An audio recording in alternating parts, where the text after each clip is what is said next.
Pronto. Podemos dar continuidade, então, à mesa 4, literaturas escritas por mulheres e representação, comparativismo. A primeira, na ordem, Gabriele Pacheco Pinto. Oi, Gabriele, bem-vinda. A palavra é sua. Boa tarde. Boa tarde. Eu vou apresentar aqui os slides, ok?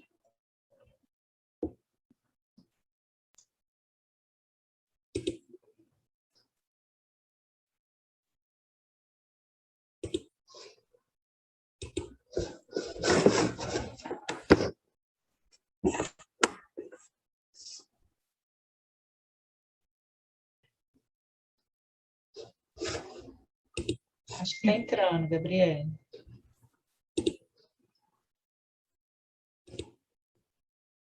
Sim, está entrando.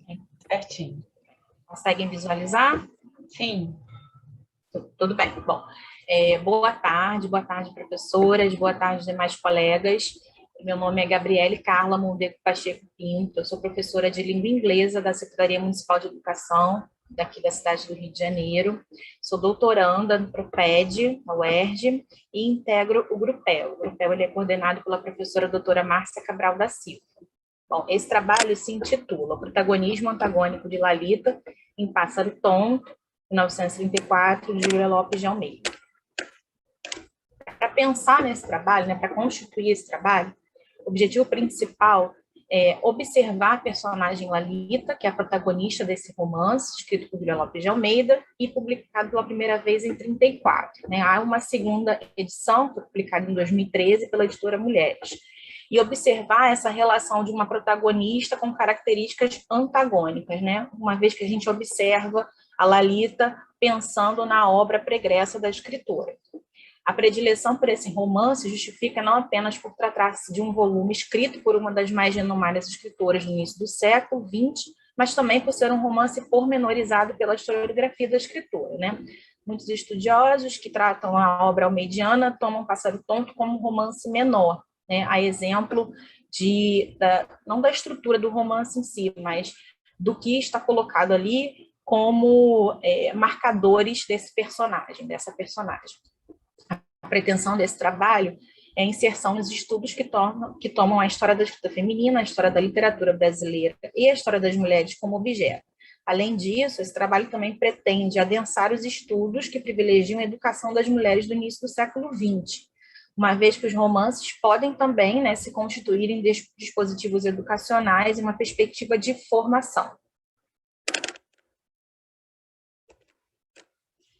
A fonte principal desse trabalho é o próprio romance Pássaro Tonto, e aí trago as duas capas das duas edições, a primeira pela Companhia Editora Nacional e a segunda pela edição Mulheres, que é a edição que eu tomo para confeccionar esse trabalho. Bom, Pássaro Tonto foi a última obra escrita e enviada para publicação por Júlia Lopes de Almeida. A escritora faleceu em 1934, no mesmo ano de sua publicação, mas é importante salientar que foi publicado no seu pós-morte. Bom, a respeito da narrativa, ambientado majoritariamente na Paris da década de 1920, Pássaro Tonto narra a história de Lalita, uma jovem rica e mimada, filha de um banqueiro da capital e uma dona de casa. A menina tem na imagem de seu bem mais precioso e zela por sua fortuna e status social. Ao ser enviada para a Europa, acompanhada da governanta da família, Lalita vive uma vida de futilidades e paixões. No final da trama, vê no casamento uma alternativa para seu descontentamento amoroso. Essa é a narrativa em Pássaro Tonto. Tomo como referenciais para a constituição do arcabouço teórico a respeito de Júlia Lopes de Almeida, Norma Telles, Zaide Musart, Michele Fanini, para a escrita feminina, Virginia Woolf e a Maria de Luz Eleutério, e para pensar nos romances, principalmente nos folhetins, embora Pássaro Tonto tenha sido o seu único romance, que não tenha sido publicado em formato de folhetim, Tinhorão. Metodologia, utilizo a literatura como uma fonte fecunda para se pensar a história da educação, representações coletivas, como proposto por Chartier, e a sexualidade feminina, por Foucault. A respeito da Júlia Lopes de Almeida. A Júlia Lopes de Almeida, ela nasceu em 1862 e faleceu em 1934, como eu disse anteriormente. Ela foi cronista, romancista, contista e teatróloga.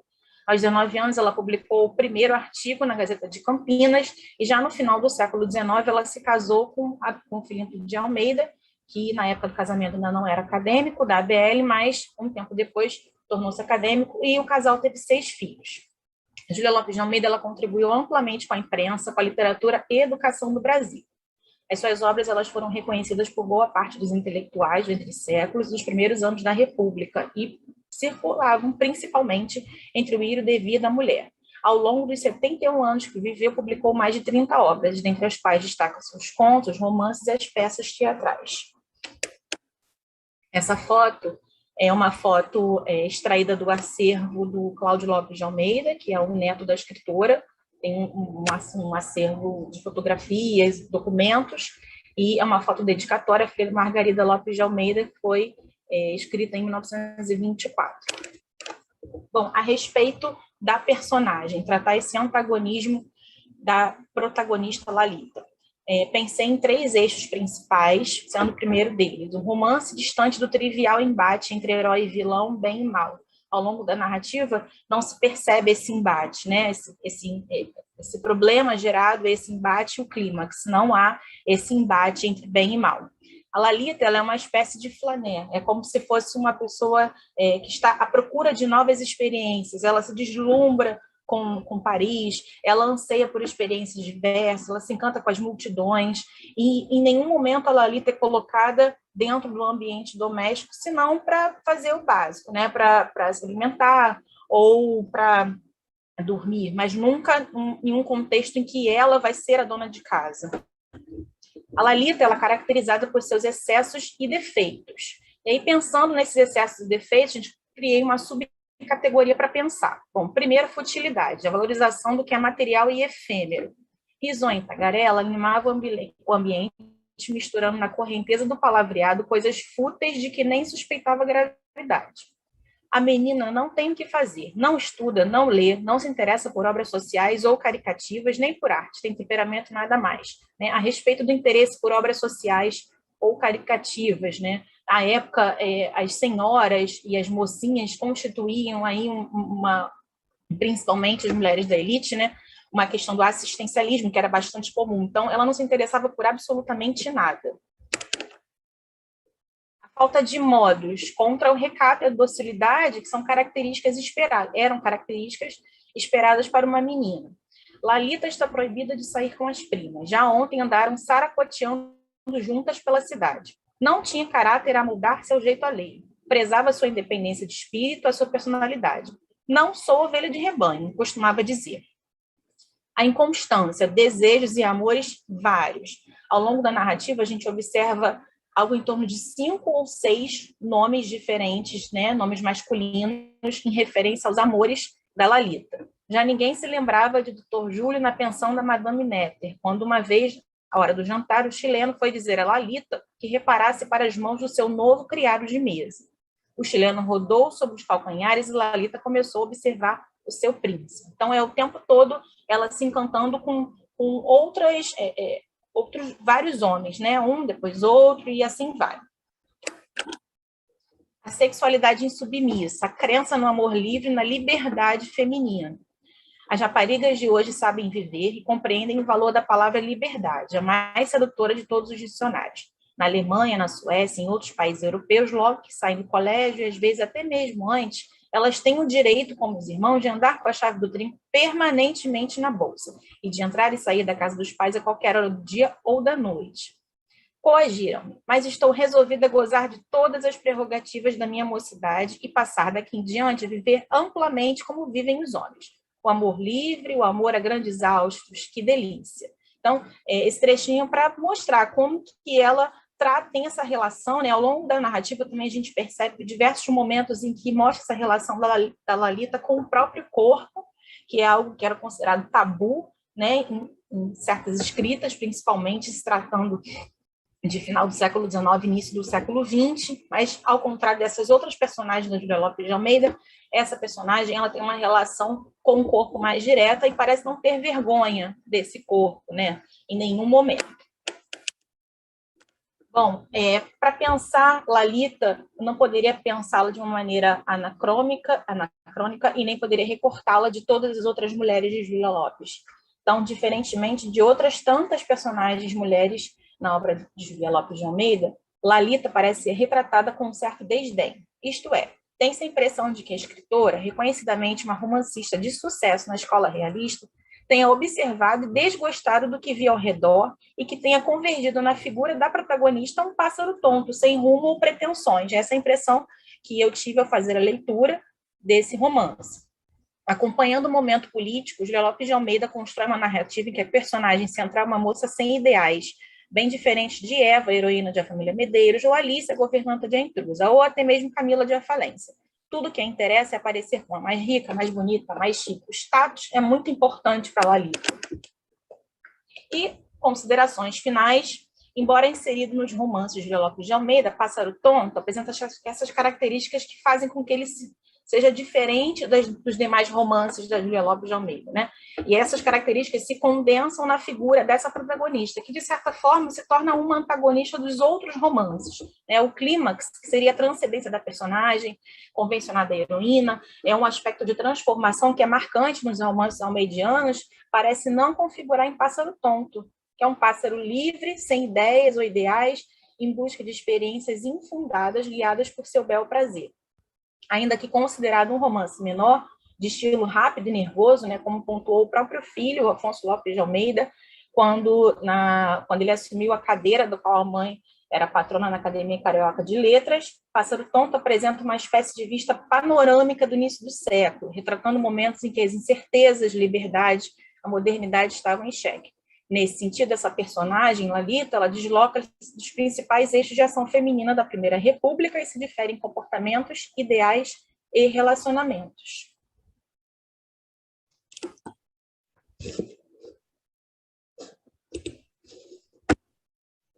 É isso. Obrigada, Gabriele. O tempo perfeito no tempo. Muito obrigada, Gabriele. Todos nós ficamos muito felizes, eu acho que imagino mais ainda a nossa querida Ana. Então, agora eu passo a palavra.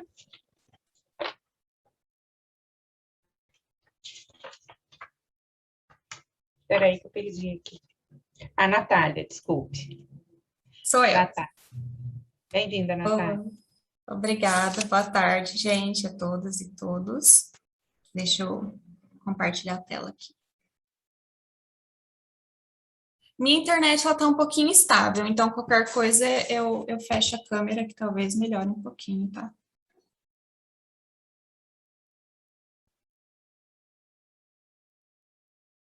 Tá dando para ver? Sim, certinho. Só se quiser colocar no modo de apresentação, mas tá tudo certo, perfeito. Ok, então tá.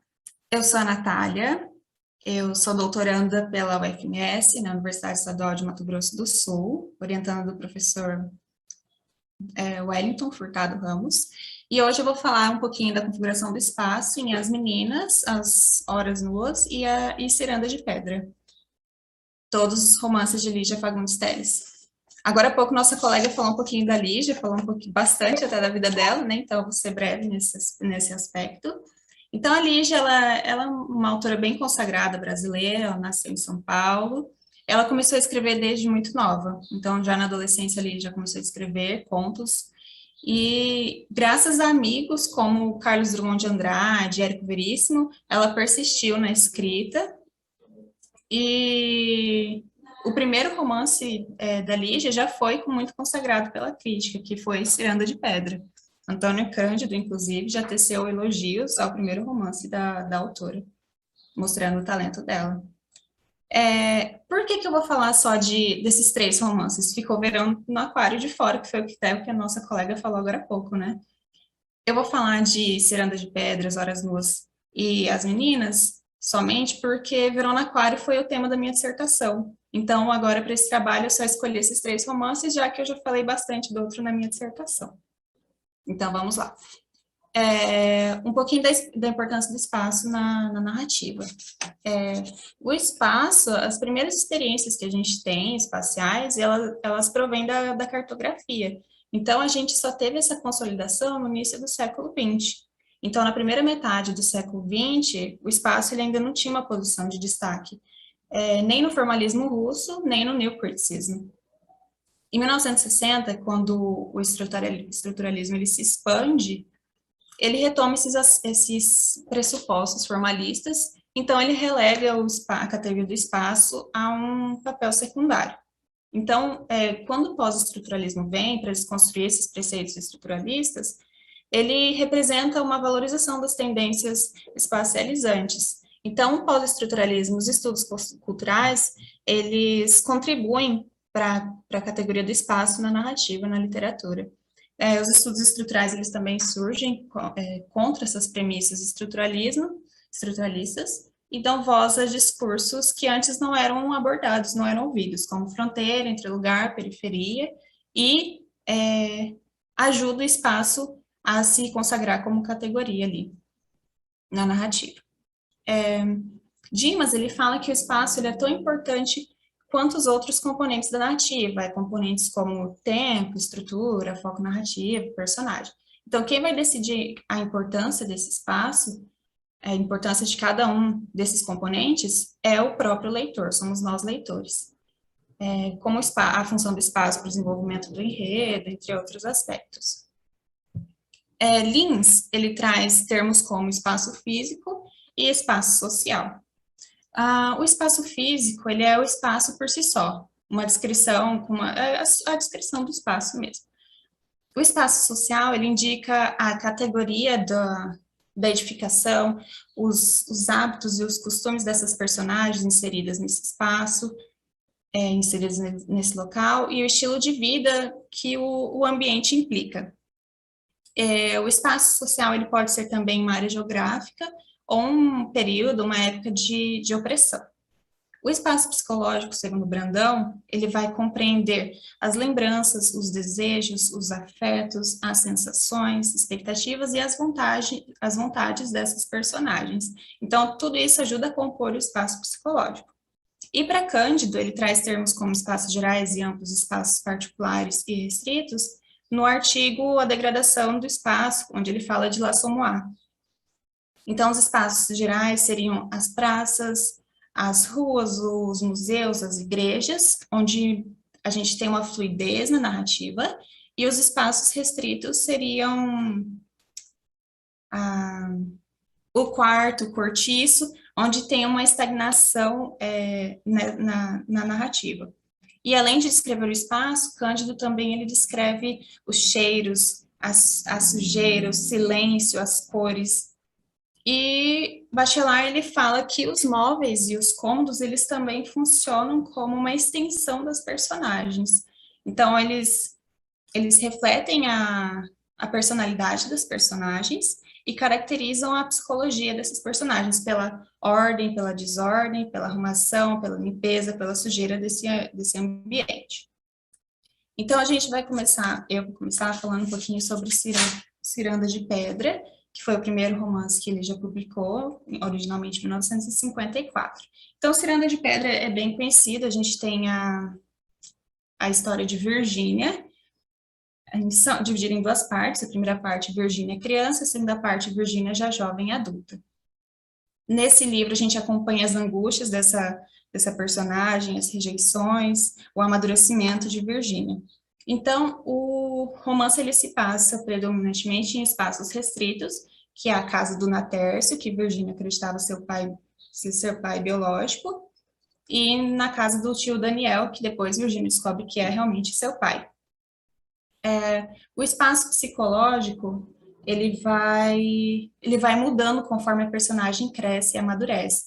Então, inicialmente, ela descreve o ambiente de uma forma, no caso, a casa do Natércio, que era grande, bonita, vistosa, luxuosa, e a do tio Daniel era uma casa mais humilde, já que ele gastava muito dinheiro com a mãe da Virgínia.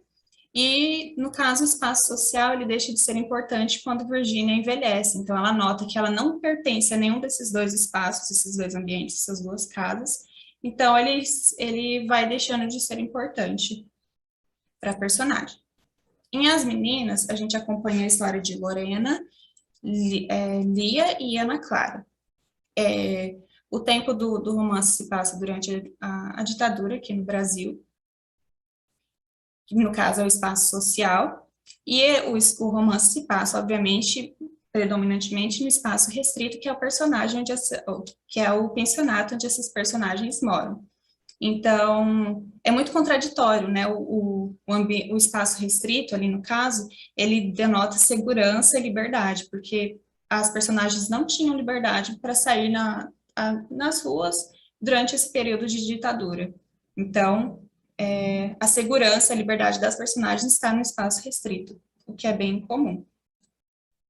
E, por último, As Horas Nuas, que é o quarto romance de Lígia. A gente tem o espaço social, que é um apartamento de alto padrão, porque Rosa Ambrosio, que é a personagem principal, é uma atriz em decadência, mas ela tem uma vida muito boa. Então, a gente sempre tem descrições do luxo dos móveis, dos objetos que tem nesse apartamento, o prédio de alto padrão. O espaço restrito, que é o apartamento, Rosa dificilmente sai de casa, do seu apartamento, e principalmente o banheiro, um espaço restrito muito forte nessa narrativa, porque Rosa, ela se recusa a envelhecer, ela tem problemas para envelhecer, então é no banheiro que ela começa a atingir os cabelos, os pelos pubianos, e o espaço psicológico, ele é muito conturbado, é muito distorcido, porque a personagem, ela é alcoólatra. Então, a gente não tem uma descrição muito clara por conta disso. Sempre que ela bebe, a gente tem essa visão distorcida do espaço que ela está inserida, graças também aos monólogos interiores que são muito fortes em As Horas Nuas. Então, para finalizar, um elemento notável presente nas obras é o retraimento emocional feminino, que se liga indelevelmente ao espaço nos quais as personagens centrais vivenciam as peripécias narradas. Todas as personagens sentiam suas angústias e receios, e o espaço em que elas estavam inseridas contribuía para uma vida solitária. Todas as três narrativas se passam em ambientes urbanos, onde as personagens observam a vida fora de suas casas à distância, seja por medo de reprimenda policial ou por uma sensação de segurança em seu próprio quarto, evitando um contato com o mundo exterior. Dessa maneira, os espaços interiores acabam por refletir a personalidade e o modo de atuar de Rosa Ambrosio, Lorena, Lia, Ana Clara e Virgínia, e deixam em primeiro plano a intimidade, os medos, as carências das mulheres que povoam a ficção de Lígia Fagundes Telles. Acho que é isso. Aqui são as referências que eu utilizei. E acho que é só. Muito obrigada, Natália. Daqui a pouquinho a gente conversa mais. Ok, obrigada a vocês. Obrigada. Loiva, por favor. Olá, boa tarde, tudo bem? Obrigada, Loiva. Eu vou compartilhar minha tela aqui com vocês. Deixa eu ver. Aqui.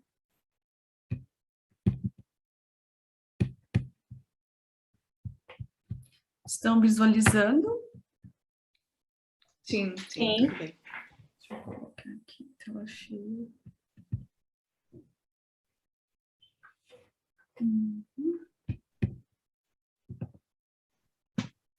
Bom, a minha apresentação é sobre Clarice Lispector. Então, Clarice Lispector e suas estratégias discursivas.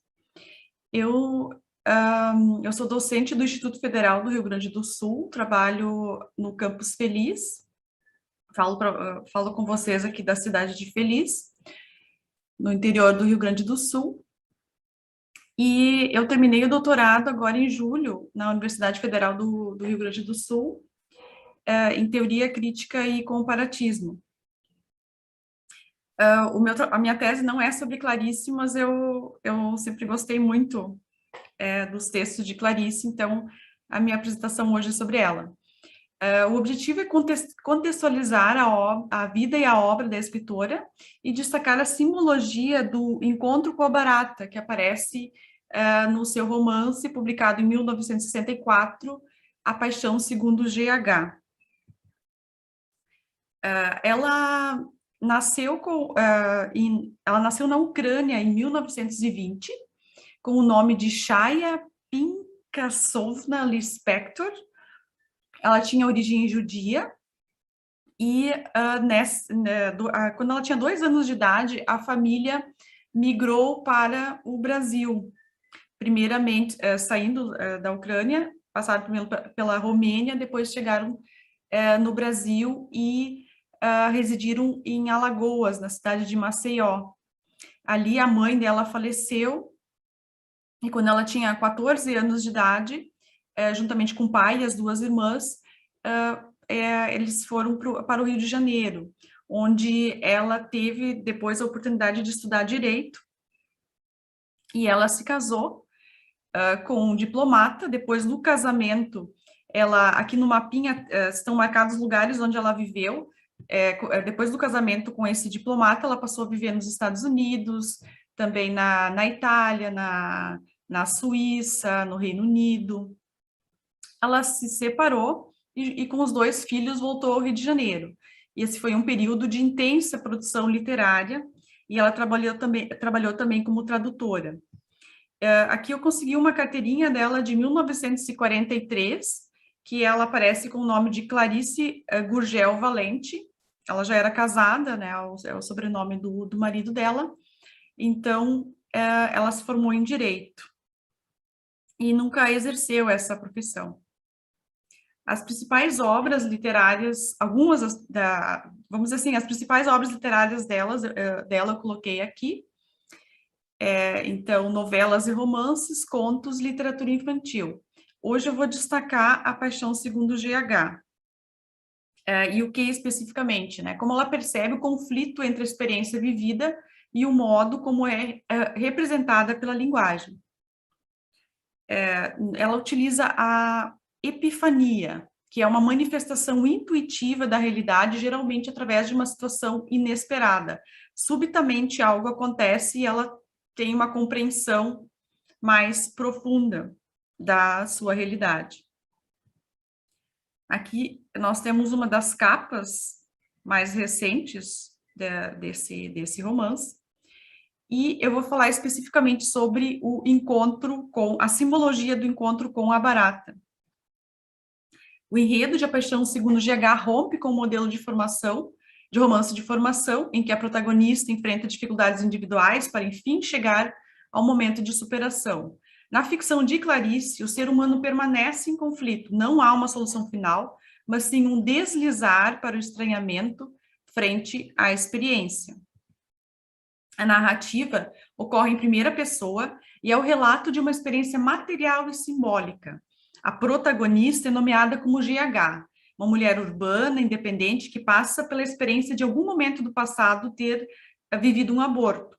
No espaço do apartamento em que vive confortavelmente, encontra a necessidade de entrar no quarto reservado para a empregada Janair, que ela acabara de despedir. Essa passagem do espaço familiar para o desconhecido, tendo em vista que apenas a empregada entrava naquele quarto, remete a uma passagem para o simbólico, em que se depara com a outra de si mesma. Ao encontrar um desenho feito pela empregada na parede do quarto, a GH identifica 3 figuras ali representadas: uma mulher com os traços da própria empregada, um homem e um cão. Aí nós temos o trecho. Na parede caiada, contígua à porta, estava quase em tamanho natural o contorno a carvão de um homem nu, de uma mulher nua e de um cão, que era mais nu do que um cão. Nenhuma figura tinha ligação com a outra e as 3 não formavam um grupo. O desenho não era um ornamento, era uma escrita. De repente, me ocorreu que Janair me odiava. Nunca antes me ocorrera que na mudez de Janair pudesse ter havido uma censura à minha vida, que devia ter sido chamada pelo seu silêncio de uma vida de homens. Como me julgara ela? Olhei um mural onde eu devia estar sendo retratada. Eu, o homem. E quanto ao cachorro, seria esse o epíteto que ela me dava? Havia anos que eu só tinha sido julgada pelos meus pares e pelo meu próprio ambiente, que eram, em suma, feitos de mim mesma e para mim mesma. Janair era a primeira pessoa realmente exterior de cujo olhar eu tomava consciência. Ao observar o desenho, ela reconhece seus próprios traços no homem, o que faz pensar sobre a sua relação de hierarquia e opressão para com a empregada, expressa na visão que essa tinha de GH, ou seja, aos olhos de Janair, GH estava associado ao masculino, e era um masculino cão. Sua memória ancestral vai emergindo na medida em que se encontra com essa imagem, e, assustada, percebe a presença de uma barata. Sua sensação é de profundo nojo por aquele ser desconhecido e impregnado de significado. Ela percebe o corpo da barata e conhece nesse corpo a representação do feminino. Eu só a pensava como fêmea, pois o que é esmagado pela cintura é fêmea. Seu pensamento linear desorganiza-se e ela reconhece seu desejo de matar essa barata. Eu me embriagava com o desejo, justificado ou não, de matar, como se pela primeira vez eu estivesse ao nível da natureza, sem nenhum pudor, comovida com a minha entrega ao que é o mal, grata. Pela primeira vez, eu estava sendo a desconhecida que eu era. Só que desconhecer-me não me impediria mais. A verdade já me ultrapassara. Levantei a mão como para um juramento e, num só golpe, fechei a porta sobre o corpo meio emergido da barata. Ela percebe que há um líquido branco saindo do corpo dessa barata e sente um profundo desejo de ingerir esse líquido, que vem de um corpo fraturado, como um bebê que se alimenta do leite produzido por sua mãe. O leite materno é produzido após o corpo da mãe ser dilatado, rasgado e cortado com o nascimento do bebê. Para Schmidt, no caso aqui Rita Terezinha Schmidt, esse texto é a história de uma filha buscando reconstruir o sonho-visão de um território perdido, e o território é o corpo materno. GH reconhece-se na figura masculina como signo de opressão, eu, o homem. Observa a posição de Janair como a feminina e, a seguir, volta-se para o nojo que sente da barata. Simbolicamente, o nojo está na percepção do feminino na barata, de sua natureza primitiva e ancestral. Permite-se desejar destruí-la e ainda ingerir sua massa branca, auge do seu relato. Sua atitude é profundamente transgressiva. Sua prosa foge do realismo pautado em oposições binárias como vítima e agressor, subordinado e dominador, eu e outro. Essas relações opositivas vão se diluindo na narrativa. O outro torna-se a representação do eu, sem limites sólidos, em deslocamentos e substituições que apagam a simples referencialidade e levam a novas identificações e reconhecimentos. Através do desenho de Janair na parede, se descobrirá masculina. Passa, assim, a reivindicar uma volta ao feminino, a uma condição de outra, como integrante do eu. Esse ritual envolve o renascimento de uma mulher, de um feminino antes renegado, ou seja, incorpora a mulher outra em si mesma. Frente à racionalidade patriarcal, essa história parece obscura. Nas palavras de Schmidt, para GH, ver é acessar uma verdade anterior à diferença instalada pela ordem simbólica da cultura. Os sentidos deslizam enquanto estabelecem elos entre GH, Janair e a barata, projeções identitárias paralelas. Há, assim, um deslocamento identitário de GH como homem para GH como a barata, mulher. É que eu olhar a barata viva e nela descobri a identidade de minha vida mais profunda. Eu a odiava tanto que passava para o seu lado, solidária com ela, pois não suportaria ficar sozinha com a minha agressão. Nesse processo de reencontro com o feminino, maternal, GH reflete: por que teria o nojo da massa branca que saía da barata? Não bebera eu do branco leite, que é líquida massa materna? E ao beber a coisa de que era feita a minha mãe, não havia eu chamado sem nome de amor? O gozo do reencontro com esse corpo da mãe é chamado por ela de demoníaco, pois rompe a lógica binária entre o que é aceito, beber o leite da mãe, e não aceito, ingerir a massa branca da barata. A temática da obra é a busca do sentido de uma experiência dissidente em prol da construção de uma nova consciência de si, através do ritual de renascimento. Soube o que não pude entender, minha boca ficou selada, e só me restaram os fragmentos incompreensíveis de um ritual. A escrita permite a assimilação da experiência através da sua organização como narrativa. Me reorganizarei através do ritual em que já nasci. Através do ato de ingerir a massa branca da barata, simbolicamente reorganiza-se como mulher. Eu, corpo neutro de barata. Eu sou a barata. Ela usa, portanto, a linguagem de modo profano e, assim, restitui ao sujeito protagonista a possibilidade de subversão da própria linguagem. Aqui nós temos algumas referências e o meu contato. Muito obrigada. A gente que agradece. Obrigada, Luísa. Daqui a pouco conversamos mais. Ok. Letícia está presente? Letícia Sintra de Oliveira? Me parece que não.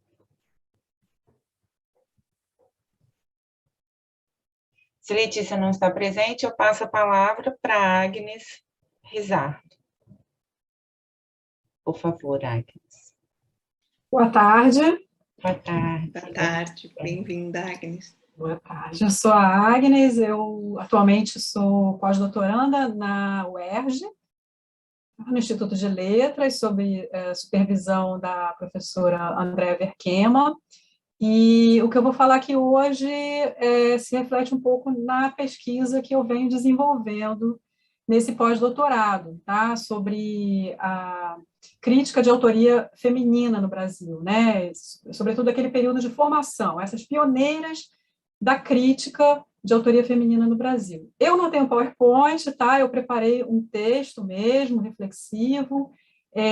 Eu vou ler, vou tentar ler de uma forma que não fique muito maçante para vocês, tá? Então, a primeira questão que eu coloco é se até meados do século XX as autoras de ficção e poesia eram obliteradas do cânone literário brasileiro e somente nos dias atuais elas vêm sendo resgatadas dos arquivos por pesquisadores, o que dizer, então, daquelas mulheres que ousaram pensar criticamente a literatura? Ao examinarmos manuais e glossários sobre a produção intelectual de autoria feminina a partir de fins do século XIX, o que salta aos olhos é a rarefeita quantidade de ensaios críticos sobre literatura publicados. Ainda assim, alguns nomes se destacam nesse período, né, como a cearense Úrsula Garcia e a carioca Albertina Berta. Mas, assim como as obras e autoras de ficção e poesia, também elas cairiam no esquecimento e nas gavetas dos arquivos.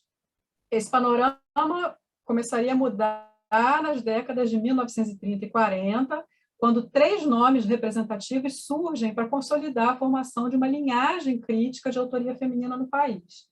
A romancista mineira carioca Lúcia Miguel Pereira, a professora universitária paulista Gilda de Mello e Souza e a poeta mineira Henriqueta Lisboa, que enfrentaram barreiras e preconceitos em uma sociedade habituada a alijar a mulher do trabalho intelectual e souberam se colocar à altura dos principais críticos literários de seu tempo.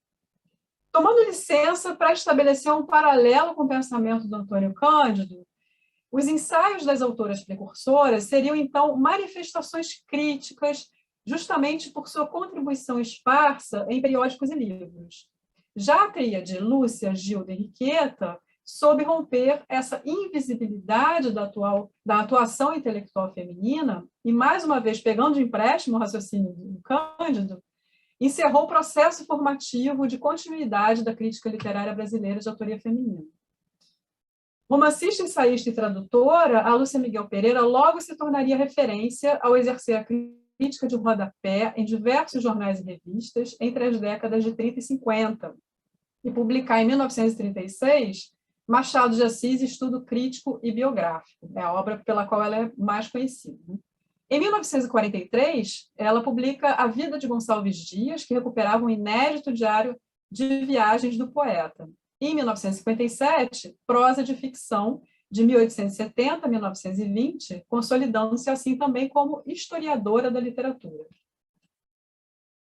Gilda de Mello e Souza, crítica de perfil acadêmico por excelência, filósofa e professora do Departamento de Filosofia da USP, dedicou grande parte de seus estudos sobre literatura a obra de Mário de Andrade, de quem ela era prima. Durante os anos de estudante, ela participaria do grupo que viria a fundar a revista Clima, em 1941, formada, entre outros, por Antônio Cândido, com quem ela viria a se casar. A poeta Henriqueta Lisboa vem compor a tríade de críticas literárias com a produção mais relevante no período. Sua primeira publicação foi a Conferência sobre Alfonso de Guimarães, lançada como ensaio em 1945.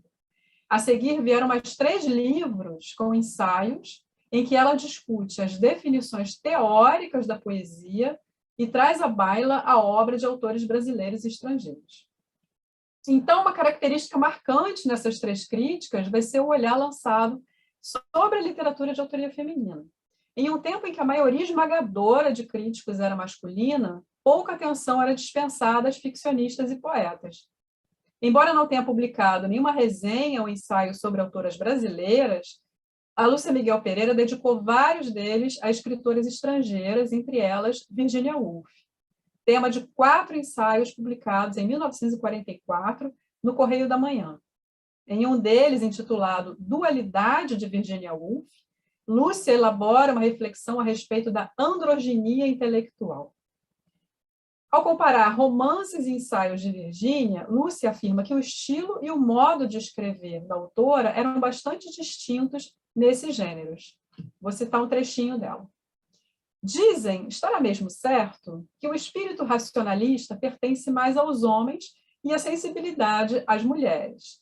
Virginia possuiu um e outra no mais alto grau, mas não os confundiu. Com aquele fez crítica, com esta, romances. Toda graça, às vezes, até um pouco maneirosa, toda suavidade e meiguice se mostra nas novelas. Toda clareza, ousadia e penetração aparece nos ensaios. Fim de citação. A partir dessa constatação, Lúcia discorre sobre a dualidade da escritora inglesa enquanto romancista e ensaísta. Abre aspas, inquieta por se sentir intelectualmente andrógena, fadada a pensar ora como homem, ora como mulher, fecha aspas. Embora não mencione aqui Um Teto Todo Seu, é a esse ensaio de Virginia que Lúcia vai recorrer para definir essa androginia intelectual da escritora. Porém, a reflexão de Virginia se dá em termos distintos do de Lúcia. Se na percepção da crítica brasileira há uma separação evidente entre masculino e feminino na forma de raciocinar, no entendimento da Virginia, é somente quando ocorre a fusão do feminino com o masculino na mente, e aí eu cito um trecho da Virginia, que ela é fertilizada por completo e usa todas as suas faculdades. Apenas 5 anos antes de Simone de Beauvoir lançar na França O Segundo Sexo, Lúcia iria discutir questões como a escrita de autoria feminina, o ensaísmo e o debate em torno da falsa dicotomia feminilidade-feminismo. Mas, ao contrário de Virginia e de Simone, constata-se que Lúcia ainda estava presa em sua crítica a uma visão binária de sexo e gênero. Diferentemente de Lúcia, Gilda de Mello e Souza teve atuação importante na academia, tendo sido integrante de uma das primeiras turmas em 1937 da recém-fundada Faculdade de Filosofia, Ciências e Letras da USP. Ela, que chegou a publicar contos, em 1942 decidiu abandonar a ficção, insurgindo-se contra esse gênero que, ao lado da poesia, era considerado na época socialmente mais adequado às mulheres. Queria ser como seus pares, realizar-se, segundo ela própria afirmou, como um homem, ou seja, como ensaísta, intelectual acadêmica e professora, como define Heloísa Pontes. Em seus ensaios, Gilda abordou a literatura de autoras como Zulmira Ribeiro Tavares, Adalgisa Neri e principalmente Clarice Lispector, sobre quem escreveu 2 ensaios. Nesses ensaios, a crítica aponta na escritora uma vocação da minúcia, um apego ao detalhe na transcrição do real. E, com base em Simone de Beauvoir, afirma que essas características derivam da posição social ocupada pela mulher naquele tempo, confinada aos pequenos espaços. Observando que a visão da mulher constrói, a visão que a mulher constrói é, por isso, uma visão míope, e no terreno que o olhar baixo abrange, as coisas muito próximas adquirem uma luminosa nitidez de contornos, Gilda conclui que a obra de Clarice realizaria uma transferência da, abre aspas, apreensão do real para a apreensão das essências e do tempo. Ou, como sintetiza ela, numa filosofia do instante. Esses instantes eles diriam respeito aos momentos que não se narram, ou seja, aquelas situações da vida cotidiana e do espaço privado associados histórica e culturalmente à mulher. Então, também Henriqueta Lisboa foi uma pioneira no Brasil a escrever sobre autoria feminina. Por ser poeta e professora de literatura hispano-americana, ela publicou ensaios sobre a poesia de suas contemporâneas. Já em seus primeiros textos, o artigo Musa Hispano-Americana, publicado em 1934 na Revista da Semana, Henriqueta exalta as vozes femininas que ela considera verdadeiramente belas e inspiradas, referindo-se a elas como musas. Ainda nesse artigo, Henriqueta se vale das poetas para refletir sobre a condição feminina na sociedade da época. Tá? Vou citar aqui um trechinho. Ela fala aqui: o problema da mulher de hoje, particularmente dadas as suas características de delicadeza e fragilidade, em contraste com os horizontes subitamente abertos pelas reivindicações femininas, apresenta dificuldades múltiplas que só o tempo solucionará. Talvez para compensar o que perdeu em feminilidade, atirando-se ou sendo atirada à luta, quando ainda os homens não compreendem claramente seus ideais, levanta a voz em cânticos novos, poetizando a vida. Mas é no livro Convívio Poético, de 1955, que essa poeta crítica vai se dedicar a escrever sobre as poetas individualmente. Mais do que uma crítica, o que ela propõe a se fazer aqui é pôr-se em diálogo com Cecília Meirelles, Alfonsina Storni e Gabriela Mistral. Assim, não é apenas a obra, mas também as vidas dessas poetas que são focalizadas nos 3 ensaios de Henriqueta. É flagrante a percepção da poeta crítica mineira de que Cecília, Alfonsina e Gabriela teriam mantido uma atitude de resistência em relação às condições sociais de seu tempo, escrevendo poemas em que puderam dar vazão às suas frustrações e aspirações. Então, concluindo, tá? Ao nos debruçarmos sobre a produção crítica de Lúcia Miguel Pereira, Gilda de Mello e Souza e Henriqueta Lisboa, uma constatação se coloca. As escolhas dos nomes examinados por elas falam muito sobre o que as próprias críticas pensavam de si e de suas obras. Assim como Virginia Woolf, Clarice Lispector, Cecília Meirelles, Alfonsina Storni e Gabriela Mistral, para se tornarem pensadores autônomas em uma sociedade marcadamente patriarcal, precisaram, como sublinha Norma Telles, abre aspas, matar o anjo do lar, a doce criatura que segura o espelho de aumento, e enfrentar a sombra, o outro lado do anjo, o monstro da rebeldia ou da desobediência. Fecha aspas. Leitoras críticas não apenas da literatura, mas também da sociedade em que viviam, essas 3 ensaístas souberam enfrentar os desafios impostos às mulheres de então e imporem-se como intelectuais respeitadas e cujos textos ainda hoje se fazem relevantes. Obrigada.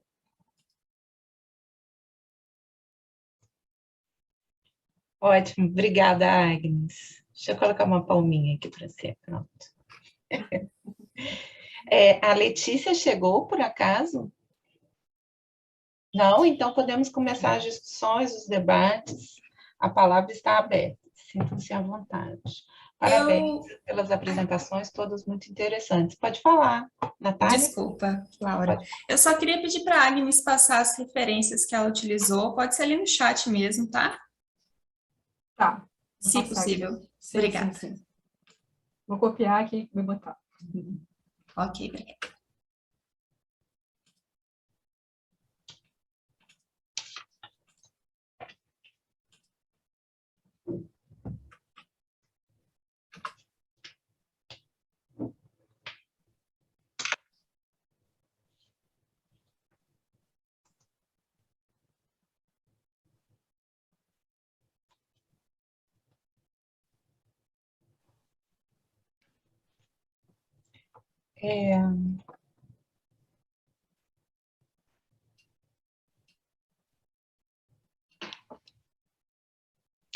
A Natália, gostei muito da sua apresentação também, todas foram muito boas.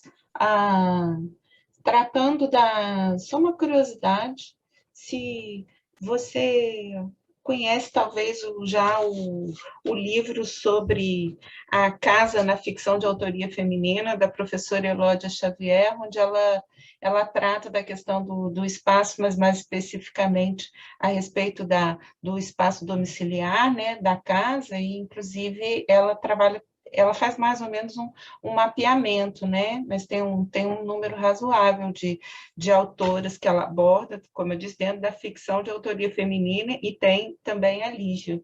Então, não sei se eventualmente não deu para visualizar bem as suas referências, mas acho que você vai gostar desse livro, se é que você ainda não conhece, né? De repente já conhece. Não conheço, vou pesquisar. É A Obrigada. Casa na Ficção de Autoria Feminina, da professora Elódia Xavier. Ok. Vale a pena, acho que você vai gostar. É um tema muito interessante, né? Essa questão do espaço, e eu me interesso mais especificamente pela casa mesmo. Márcia, pode falar, querida.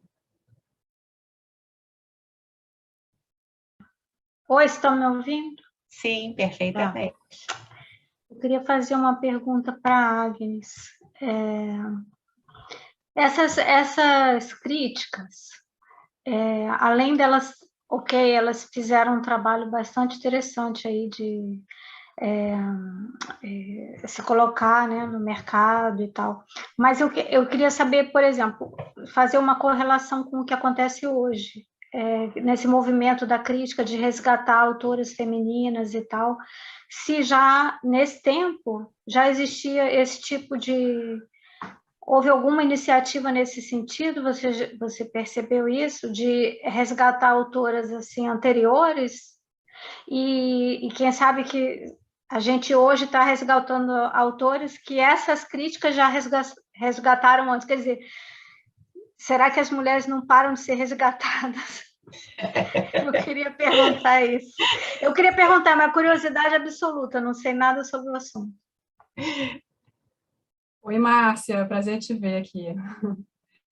Então, eu acho que elas não resgatam do passado, não, tá? Até onde eu segui aqui, eu cheguei na minha pesquisa, o que elas procuram fazer, na verdade, é falar sobre suas contemporâneas, né? Então, a Henriqueta Lisboa, por exemplo, essas poetas latino-americanas, né, que ela escreve sobre essas poetas, né, são todas contemporâneas dela, né? Ela, como professora de literatura hispano-americana, ela estava em contato com esses textos, com essa poesia, né? E ela tem essa iniciativa, que era algo raro, né? Era muito raro alguém tomar uma iniciativa, elas foram realmente pioneiras nesse sentido, né? De discutir o que as mulheres estavam produzindo, né? No caso da Gilda também, né? A Gilda vai escrever sobre a Clarice, né? O primeiro ensaio que ela escreve sobre a Clarice se chama O Lustre, que ela publicou exatamente no ano em que a Clarice publicou O Lustre, né? E também a Lúcia Miguel Pereira, que, curiosamente, eu não sei dizer por quê, ela nunca escreveu sobre nenhuma autora brasileira, né? Ela tem vários textos críticos sobre autores homens brasileiros, né? Muito sobre Machado, mas também sobre outros, né? Lima Barreto, por exemplo, mas ela não escreve sobre nenhuma brasileira, o que é estranho, né?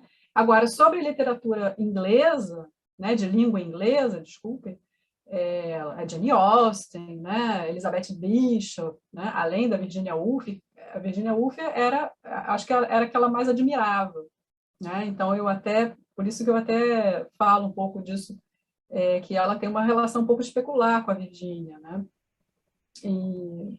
Mas também a Virginia era um pouco antes dela também, né? É um pouco antes, tudo bem, ainda não era tão contemporânea, mas elas não resgatam. Legal, eu gostei muito da mesa, assim, um sentimento muito bom, assim, de diálogo mesmo, né? E a Agnes, a Lúcia, escreveu sobre Júlia Lopes de Almeida. Ah, Ana? A Ana não perde uma... Me manda esse texto, me manda, Ana, me manda esse texto. Me manda um texto assim, porque curtinho. Ele não tá na coletânea da Luciana Viegas, né? Ela tem três livros sobre uma coletânea, com coletâneas da Lúcia Miguel Pereira, e não tem nenhuma autora. Eu te mando, posso escanear e te mandar. Ela Por gosta muito da favor. Ânsia Eterna, ela elogia muito os contos, né, da Júlia, e faz crítica também, né? Mostra A assim que Gilda tem Júlia... também. A Gilda Oi? tem um artigo que eu encontrei também publicado em jornal sobre a Júlia. E ela mostra assim que Júlia foi realmente um fenômeno, né, literário, mas claro, ela faz críticas, faz comparações, bem interessante. Depois, se eu não te mandar, me lembra que eu te mando, né? E a Albertina Berta também tem, né, Albertina? A Albertina também foi um fenômeno, não foi, Ana?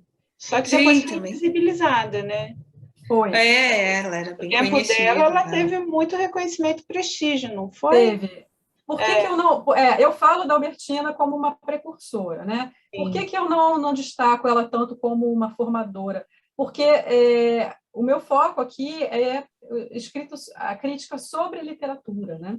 E a Albertina, ela escreve, né, sobre filosofia, sobre Nietzsche, e escreve também sobre Traduz, inclusive, o literatura. Nietzsche, né? Tradutor. Ela escrevia muito sobre filosofia, porque ela teve, né, uma professora alemã, enfim, realmente você tem razão, né?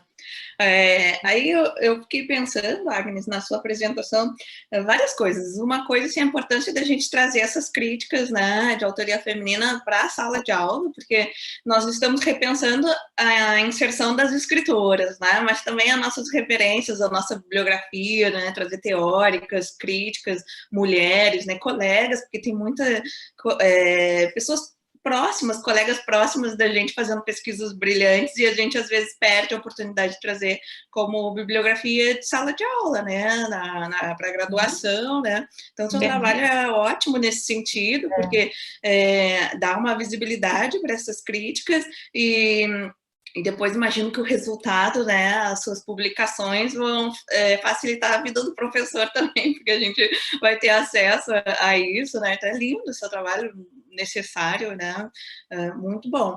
Aí eu fiquei pensando nas precursoras, se você encontrou só esses dois nomes, né, você falou de Úrsula Garcia, Albertina Berta, como é que você fez para encontrar esses nomes, ou não encontrar outros, né, justamente esse período assim me interessa bastante. Eu encontrei alguma coisa de Silvia de Leon na hemeroteca, não sei se você já leu alguma coisa sobre esse nome, já viu, então se você puder falar um pouquinho mais sobre isso, e a questão da androginia intelectual, né, que isso é muito... Foi demais. É boa para o debate mesmo, né? Porque, claro, em 10 minutos, né, a gente não tem tempo, e o debate nos permite isso, né? Se você quiser falar um pouquinho mais dessa androginia intelectual, eu também tenho alunos da graduação assistindo, né? Então isso tudo ainda pode parecer um pouco estranho. Isso é uma estratégia do feminino, talvez pensar a mulher intelectual versus androginia, não sei, queria ouvir mais aí você falando sobre isso. Na verdade, essa é uma interpretação muito particular, né, que a Lúcia faz dos textos da Virginia Woolf, e, a meu ver, é equivocada, né, porque isso de separar, né, o racional vai para os ensaios e a sensibilidade vai para os romances, quem faz isso é a própria Lúcia, por isso que eu digo que ela tem essa relação especular com a Virginia, porque ela enxerga na Virginia algo que ela faz. Né? A Virginia não faz isso, a Virginia escreve um ensaio, que é um teto do seu, que não é um ensaio, na verdade, ficcionalizado, ela cria uma narradora, ela cria personagens, né? Então, na verdade, a Virginia ela implode os gêneros, né? Os gêneros literários. Então, não tem essa separação da Virginia, né? A Virginia é isso mesmo, é a fusão, né? A androginia intelectual para a Virginia é a fusão do masculino com o feminino. E na interpretação da Lúcia, é uma separação, né? O ensaio, né? O texto crítico vai ser masculino, né? E o romance, a ficção, vai ser feminino. Né? Eu prefiro entender mesmo o que fala a Virginia Woolf em Teto do Seu. Mas, assim, tem todo o mérito aí da Lúcia Miguel Pereira, ela foi uma precursora também no estudo da Virginia Woolf no Brasil. A primeira tradução da Virginia Woolf no Brasil é posterior a esses ensaios que ela publica em 1944. Então, ela lia esses textos todos em inglês, né, e escreveu, tomou a iniciativa de publicar em jornal textos sobre a Virginia Woolf de forma absolutamente pioneira, né? Agora, sobre as precursoras, isso é uma pesquisa constante, né, Ana? Isso a gente tem que ficar entrando lá na hemeroteca, né? Eu vejo muito esses guias, né? Ensaístas brasileiras, da Heloísa Buarque de Holanda, mas claro que não dá para se guiar só pelos guias, né? Eles são obras de referência, mas a gente tem que entrar na hemeroteca, pesquisar na Biblioteca Nacional e encontrar, porque são textos esparsos, né? Então, a Úrsula Garcia, por exemplo, foi fundadora de um jornal chamado O Lírio, que era um jornal estritamente sobre literatura, feito por mulheres, né? Era feito por mulheres lá no Recife, e sobre literatura. Mas aí, quando você entra, não tem texto, não tem crítica, né? Elas publicavam poesia, né? A Úrsula Garcia, ela tem um ensaio que ela publicou em outro jornal sobre a Alta de Souza. Então, é por isso que eu incluí ela nessa conversas precursoras. Mas mesmo ela, nesse jornal Lírio, né? E o engraçado é que tem sempre um anúncio assim: aguardem, em breve vamos publicar também crítica literária, né? As mulheres escrevem. E você vai vendo as edições seguintes e não aparece, não chega nunca. Não chega nunca. Por quê, né? Eles prometiam bastante, né? O romance da Exaltação, da Albertina Berta, é de 1916. Desde 1913, eles estão anunciando que vai chegar. Vai chegar o romance dela na prática comum. Mas chegou, né? Chegou. Né? Pelo menos chegou. Chegou, né? Mas muito bom, Agnes, parabéns pela sua pesquisa, assim, olha, é realmente muito importante fazer esse resgate da crítica de autoria feminina, né? Eu tenho mais uns comentários, mas eu vou dar espaço aqui para quem, depois eu volto. A Gabriele, se não me engano, foi a primeira a levantar a mão. Por favor, Gabriele, fique à vontade. E a Graziela depois, tá? Sim. Eu acho que a Graziela escreveu no chat. Acho que desculpa, Graziela, eu não vi o chat, eu só reparei a mãozinha aqui. Então, Graziela, depois a Gabriele. Olá. A minha pergunta é para a Agnes, mas acredito que pode ser aberta se alguém quiser contribuir também. Que é uma pergunta sobre resgate literário, né, de autoria feminina, que diz respeito à minha pesquisa. Já fizeram essa pergunta para mim e eu acho que eu vou repassar a pergunta. Que por que, né, no caso assim, perguntaram para mim, autora, mas por que uma mulher tem a sua obra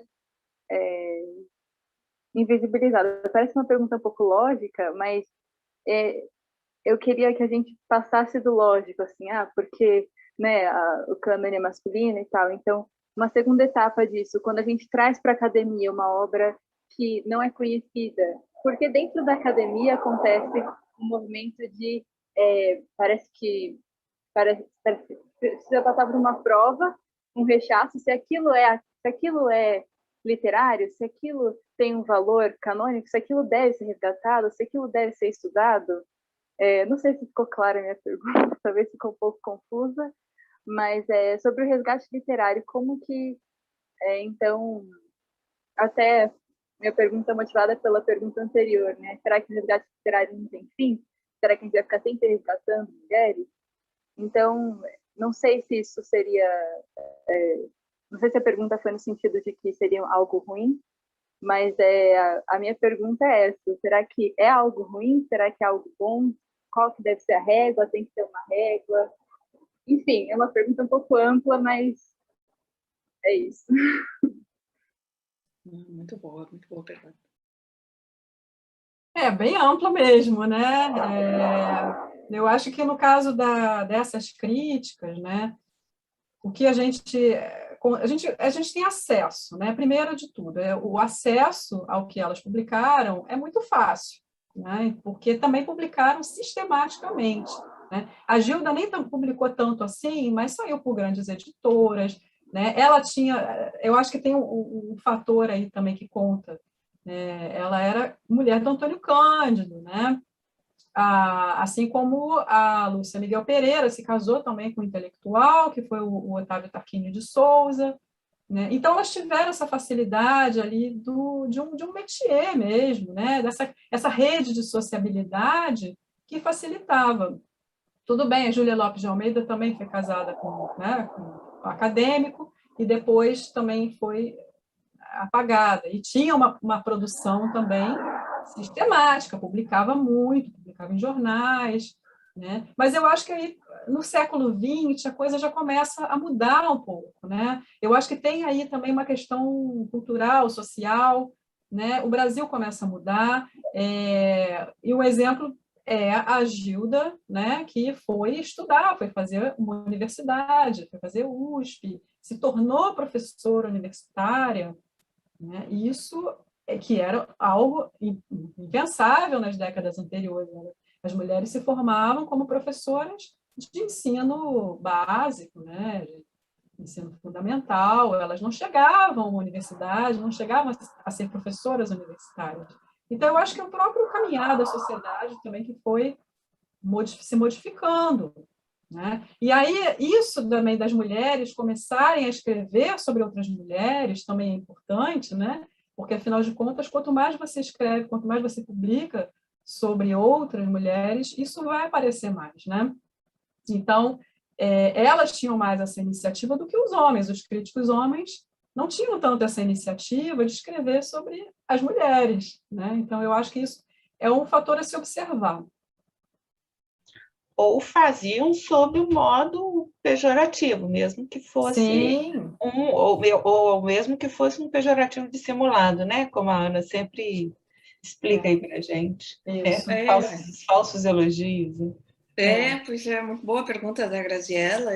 É uma pergunta que vem me incomodando mesmo há algum tempo, né? Que é pensar esse processo histórico, social, de uma visibilidade intensa que elas tinham, né? À época, pareciam inteiramente inseridas no campo literário, mas isso parece uma falácia, né? Porque a gente vai vendo que gradualmente elas foram sendo apagadas, se tornaram invisíveis, né?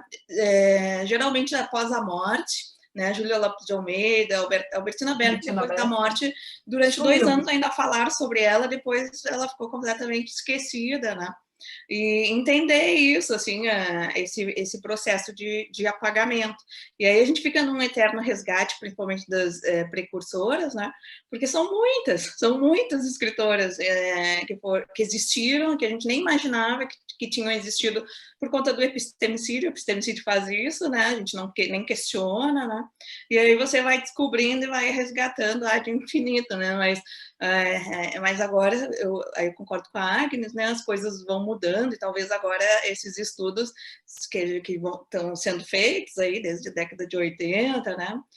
Numa crítica feminista, que esses estudos possam aí agora mudar, né? Mudar essa história que sempre foi escrita por homens, também tem isso, né? Esses espaços de poder sempre foram ocupados por homens, que decidiam quem entrava na ABL, né? Quem é que entra na história da literatura, e aí acaba perpetuando um cânone bem masculino, né? Tem só um acréscimo. Tem um depoimento da Lúcia Miguel Pereira, né? Isso ela já madura, né? Já na década de 50, em que ela fala, não, olha, porque esse ensaio sobre a Virginia Woolf, ela questiona, porque ela acha que a Virginia Woolf está exagerando um pouco, né? Nessa questão da autoria feminina, e ela já meio que, não, peraí, eu acho que tinha razão a Virginia Woolf, porque ela recebia muitas críticas e esses comentários pejorativos, né? Então, o Agripino Grieco, por exemplo, uma vez vai falar que, olha, ela é ótima, ela escreve como um homem, né? Então, essa ideia de que a mulher não pode ser uma intelectual, não pode ter pensamento crítico, né? Se ela tem um pensamento crítico, olha, ela se parece com um homem, né? Muito bom. Se é boa, se tem qualidade, é porque a escrita é máscula, né? Eles adoravam falar isso também, né? São esses mecanismos, né, de exclusão. Tá? Vamos ver, Gabriele. Na verdade, teria duas perguntas. Eu queria perguntar para a Natália essa questão, porque como é rapidinho, né, o tempo, acaba que não dá para adensar muito, né, os comentários a respeito dos conceitos que a gente expõe. E aí eu fiquei bastante curiosa com relação ao conceito de espaço físico, social e psicológico, principalmente psicológico, né, uma vez que eu estudo a história das mulheres, especificamente Vila Lopes de Almeida, essa questão de tomar o espaço como um teto todo seu, fazendo referência a Virginia Woolf de novo. Enfim, eu queria pedir para ela falar mais um pouquinho. E para a Agnes também. Agnes, conforme você foi falando sobre a Lúcia Miguel Pereira, especificamente, eu me lembrei de um artigo da professora Ana Magaldi, que ela fala sobre um periódico feminino, A Ordem. Ele é um periódico feminino cristão, né? E assim, fiquei bastante intrigada em que sentido? Porque quando ela coloca a dualidade, né, nos trabalhos da Virginia Woolf, essa questão da androgenia, né, que você trouxe para a gente, né, como as palavras dela, fiquei pensando se ela mesma também não tinha uma postura meio paradoxal, porque esse periódico era extremamente conservador, e ela, como mulher, tentando se inserir, né, e sendo uma das precursoras, né, como você está defendendo, e a gente está aqui também concordando com você, fica uma relação bastante paradoxal entre essas duas entradas, né, porque nesse periódico, especificamente, acredito que você deva conhecê-lo, ela se mostra bastante conservadora, principalmente com os ideais feministas da época, né, questão do liberalismo feminino, até um pouco do que eu toquei no meu trabalho também. Seria isso. Obrigada.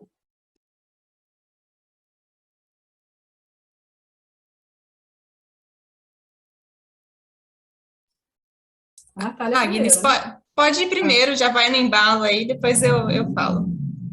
Tá bom.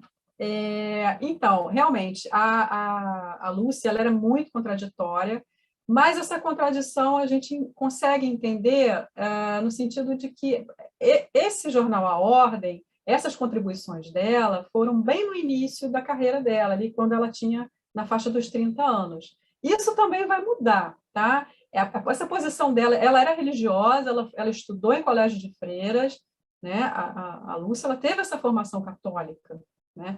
E por isso ela tinha essa formação, essa ideia conservadora, né, da vida. Mas isso vai mudando, né? Ela vai mudando e eu acho que para mim o fator decisivo foi quando ela se casou com o Otávio Tarquínio de Souza. Ele era desquitado. E segundo as leis brasileiras da época, ele não poderia se casar de novo. Então eles vão, acho que para o Uruguai, se não me engano, se casam no Uruguai, né? E ela era solteira até então, né? Era considerada uma solteirona, ela tinha mais de 30, né? Mas isso para a época. E então, assim, ela vai perdendo esse conservadorismo até chegar no final da vida e ela já não se considerava mais católica. Quem vai dizer isso é o Antônio Cândido. Antônio Cândido era primo da Lúcia Miguel Pereira, né? E ele tem um ensaio chamado Lúcia, em que ele fala sobre ela, e ele diz isso, né? Ela vai perdendo isso, né? Que chega no final da vida, ela já não considera religiosa em absoluto. Agora, tem uma outra contradição que é em relação ao feminismo. Essa contradição que... aí também eu acho que depende de vários outros fatores também sociais da época. Ela se dizia... Ela falava que ela não era feminista, né? Ela afirmava isso. E em relação a esses ensaios da Virginia Woolf, a crítica dela, né?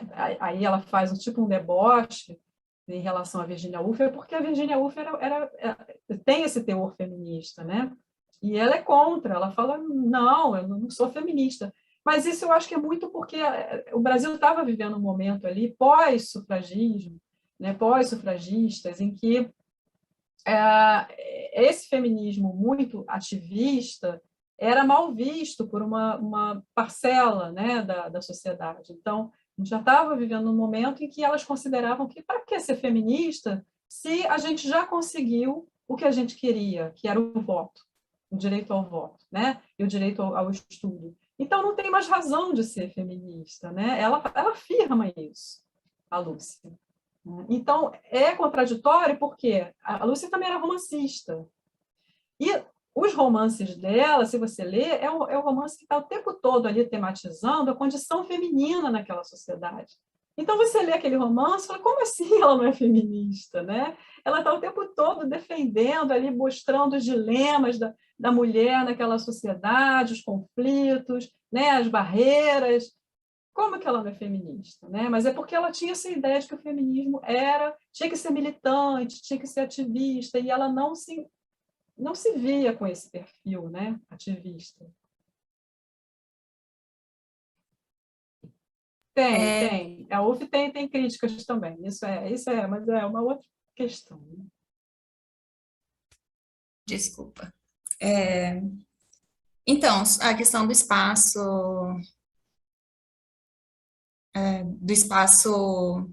social e espaço psicológico. No dicionário da teoria narrativa, eles citam o espaço como uma das mais importantes características da narrativa, né? Porque integra desde os componentes físicos, que são úteis como cenário para desenrolar a ação, e a questão da movimentação das personagens, e também o espaço ele pode ser entendido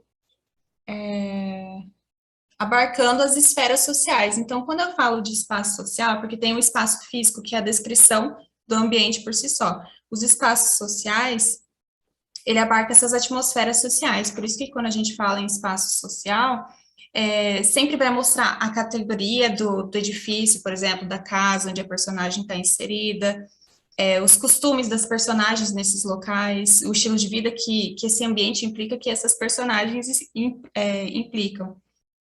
Por isso, a atmosfera social. E a questão do espaço psicológico por si só.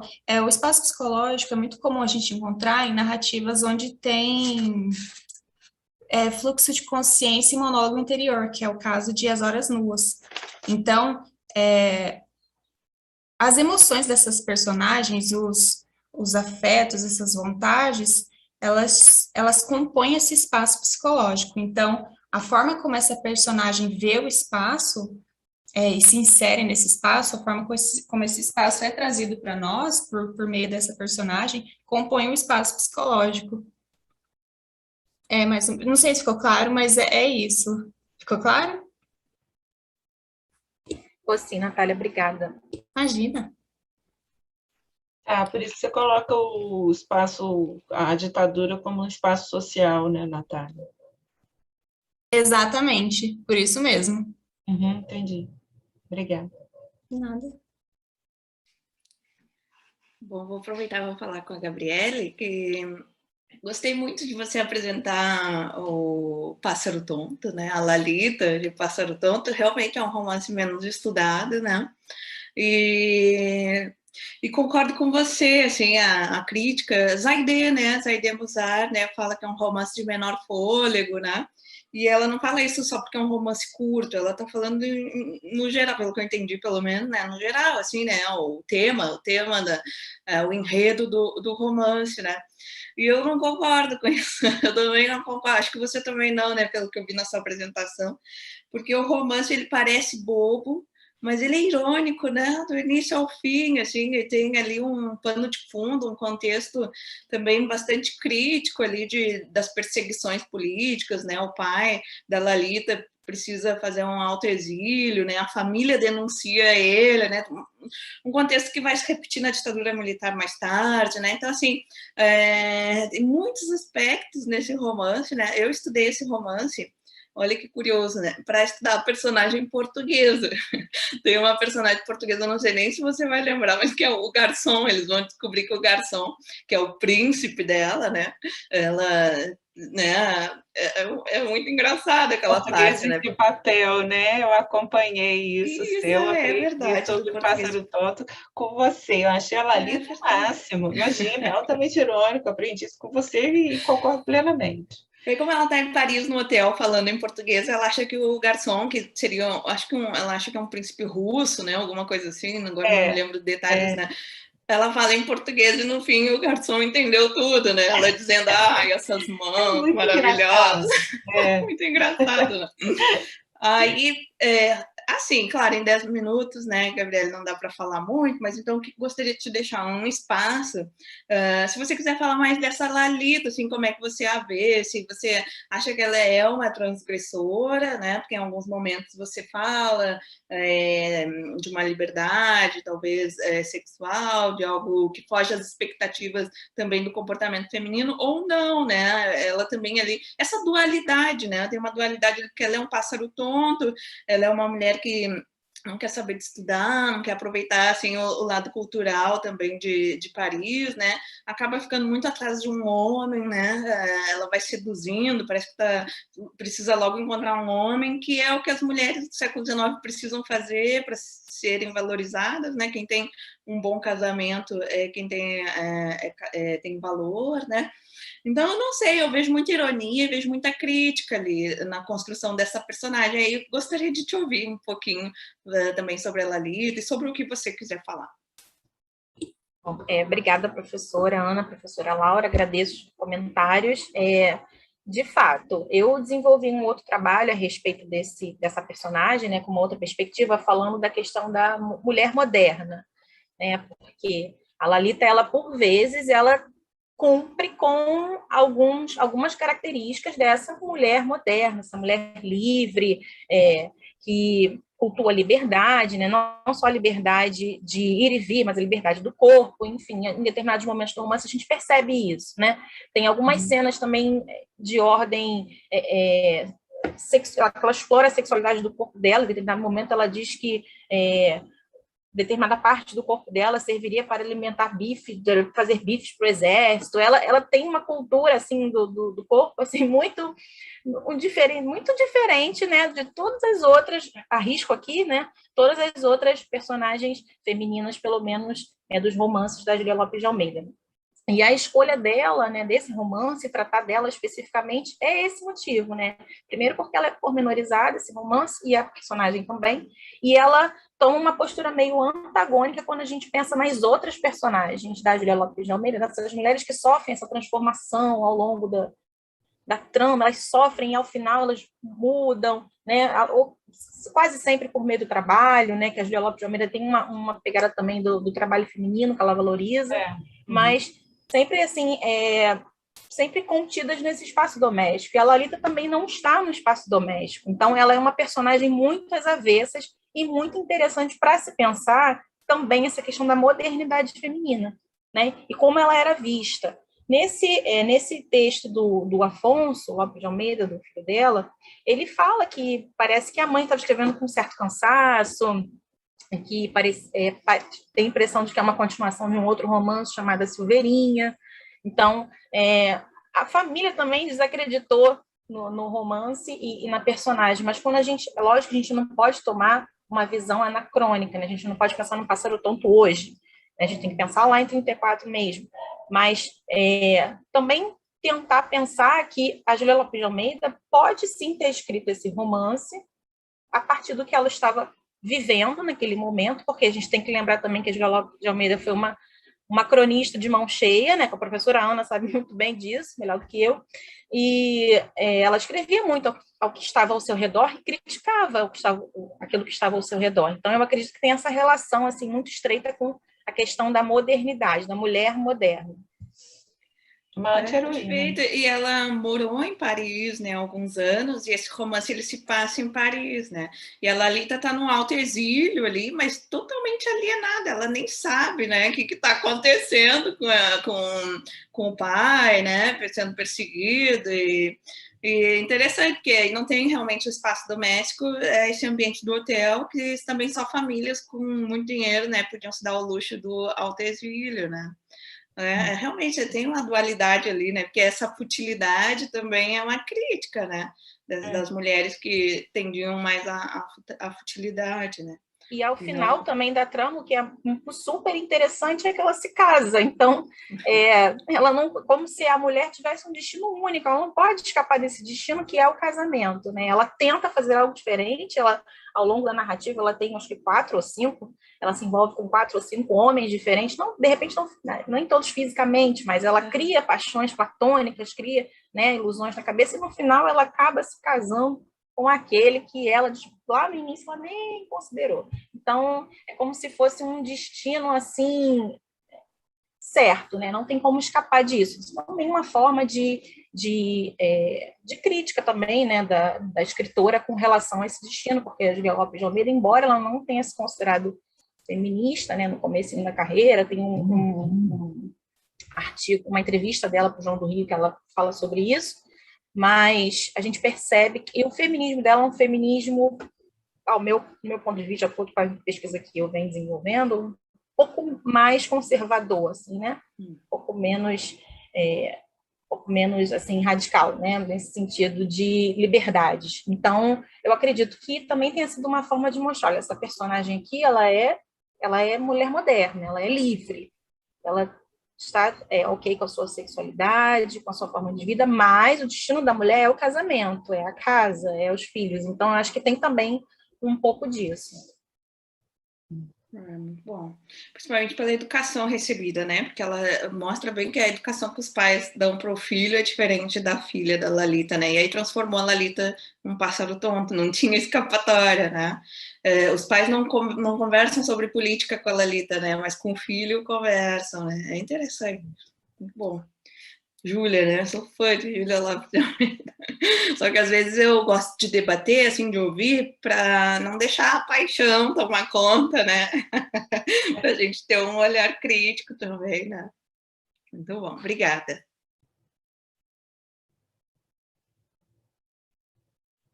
Tem alguma pergunta do YouTube? Não, acho que não.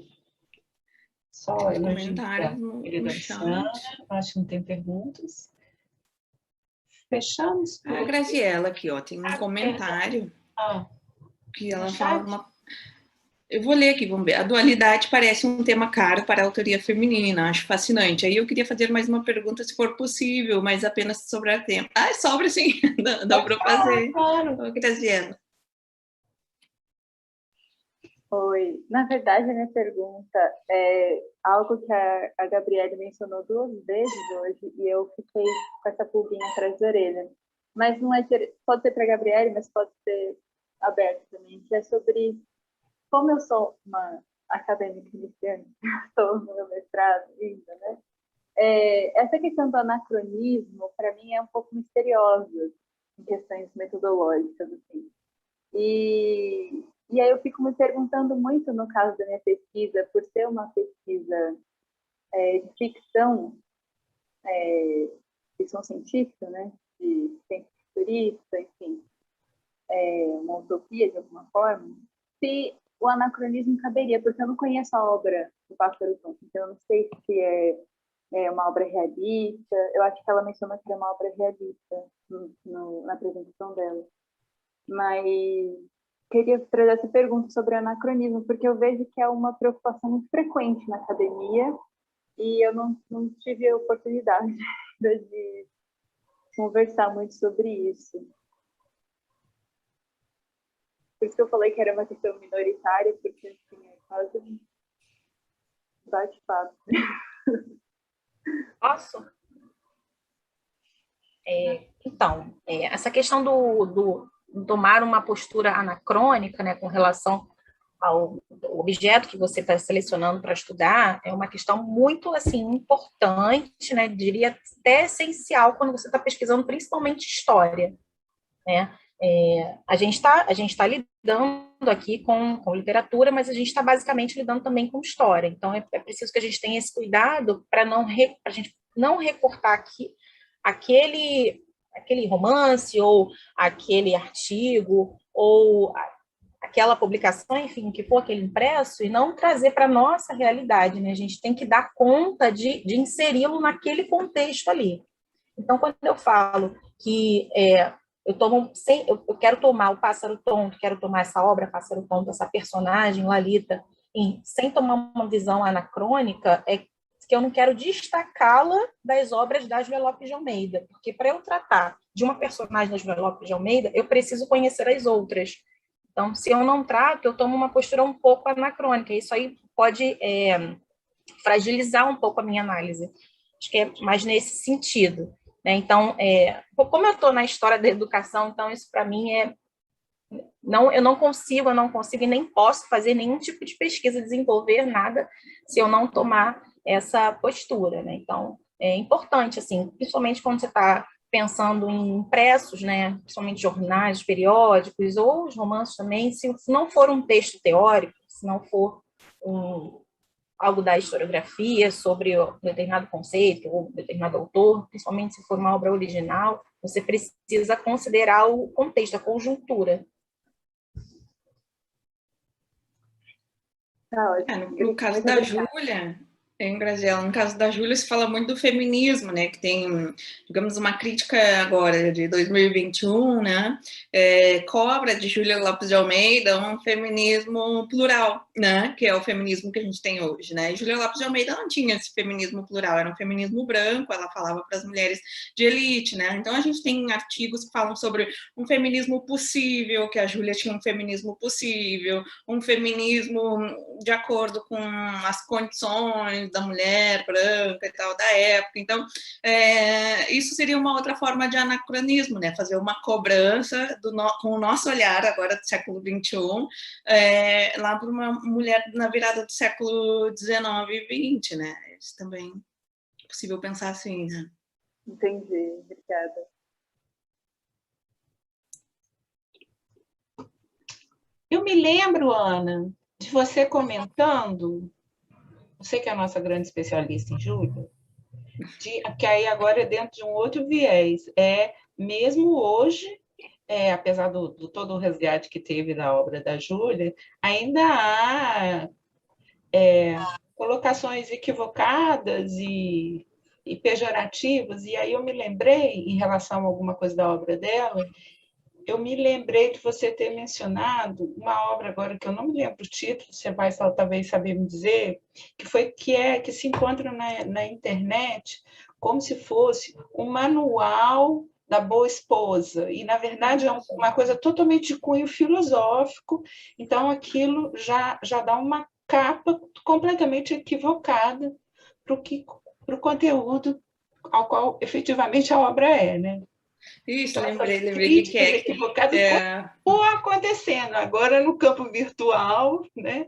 Mas que ela tem dois livros, né? Que é o livro das Donas e Donzelas e o livro das Noivas. Esse livro das Noivas, a primeira eu baixei uma versão na biblioteca da USP online.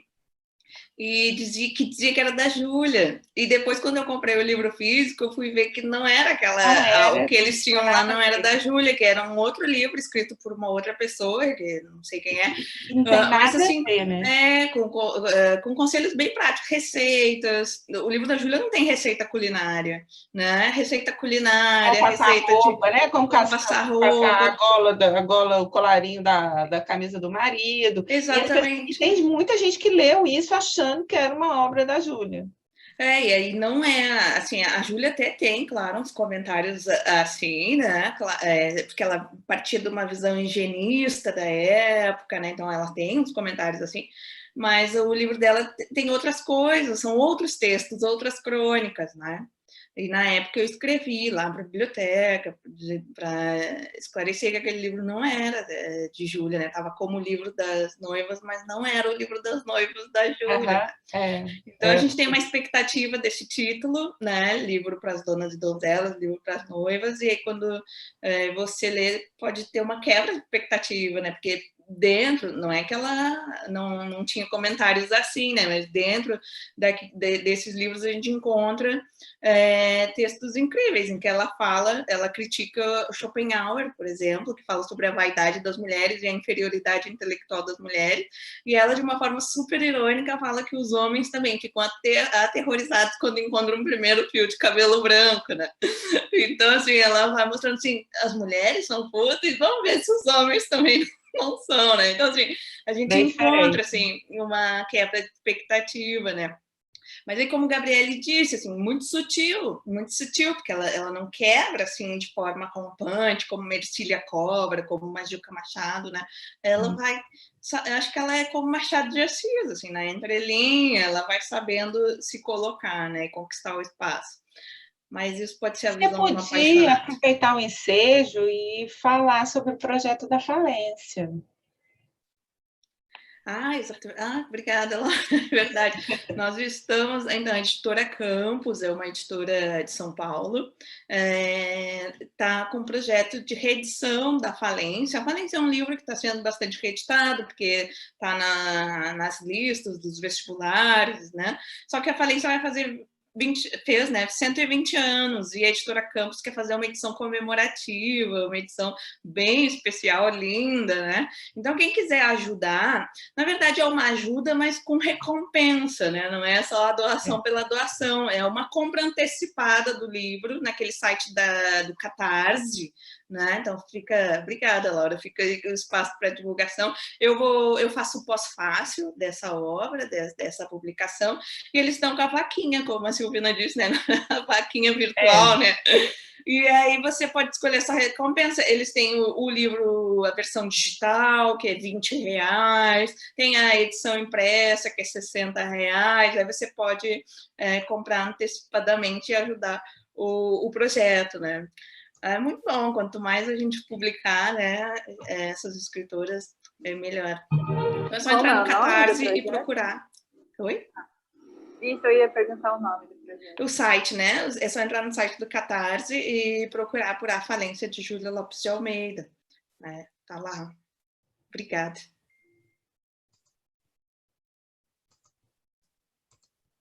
Eu levantei a mãozinha, bom, como ninguém está falando, eu vou fazer um último comentário.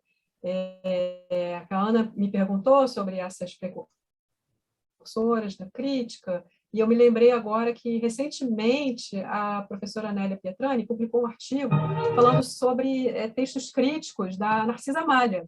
Né? Ela fala sobre um caso, né, de um caso de sororidade literária, Narcisa Malha e Amália Figueroa em jornais e revistas do século XIX. Então, tá aí mais uma, né, que a gente pode estudar aí como uma precursora, né, da crítica de autoria feminina. Narcisa Malha, com certeza. Eu não estou com um livro aqui à mão, mas acabei de publicar a antologia dela pela Biblioteca Nacional de Portugal. Por enquanto, o livro físico não tem no Brasil, mas tem o e-book no site da Biblioteca Nacional de Portugal. E lá eu acrescentei os textos críticos, esse da Amália Figueroa e as cartas que ela trocava, que é uma preciosidade, que eu estou estudando agora prefácios e cartas, né? E as cartas dela em que ela, nossa, ela lamenta assim, o desestímulo, né, o desencorajamento para a mulher intelectual.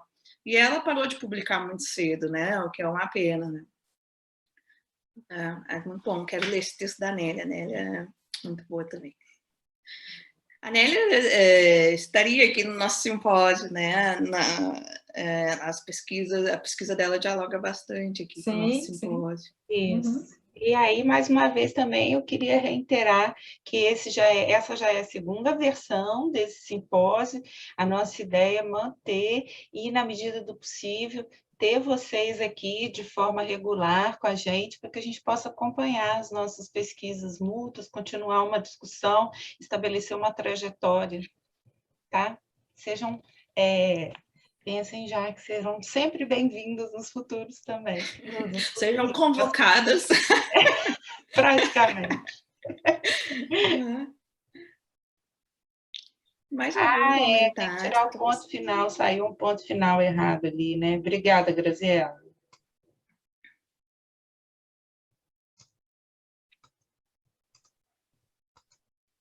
Laura, obrigada. Você já colocou, né, o link. Loiva, você está tomando um chimarrão? Isso. Finalzinho da tarde, hora do chimarrão aqui. Pois é, me deu vontade. Maravilha, foi muito boa essa apresentação também, Loiva. Obrigada.